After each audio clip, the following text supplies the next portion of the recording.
Hi friends, எல்லாருக்கும் Oscar institute சார்பா okay. சரி, 23ல எதை பண்ணோம், 24ல மாற்றினா என் லைஃப் நல்லா இருக்கும் அப்படின்ற மாதிரி நீங்கள் என்ன சொல்கிறீங்க?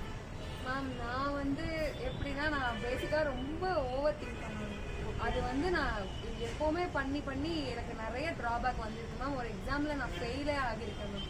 அதை வந்து நினச்சி நம்ம என்ன ஆகுமோ ஃப்யூச்சரை பற்றி யோசிச்சு நம்ம அது ஸ்ட்ரெஸ் ஆகி நான் அந்த எக்ஸாமில் ஃபெயில் ஆகிட்டேன் மேம். இந்த 24ல வந்து அப்படிலாம் இல்லாமல் ப்ரெசென்ட்டில் நான் என் வேலையை ஒழுங்காக பண்ணி வந்து என்னோட கோலை அச்சீவ் பண்ணுறதுக்கு என்னெல்லாம் பண்ணணுமோ அதை ஒழுங்காக பண்ணி என் கோலை நான் அச்சீவ் பண்ணுவேன். இது ஓவர் திங்க் பண்ணக்கூடாதுங்கிறது இந்த வருஷத்தோட என்னோட ரிசல்யூஷன். ஓகேப்பா, வெரி குட். நெக்ஸ்ட் இயர் வரீங்க தம்பி, நீங்கள் சொல்லுங்கள். மேம், நான் வந்து காலேஜ் படிக்கும்போதே வந்து நான் வந்து பேங்க் எக்ஸாம் ப்ரிப்பேர் பண்ணேன்.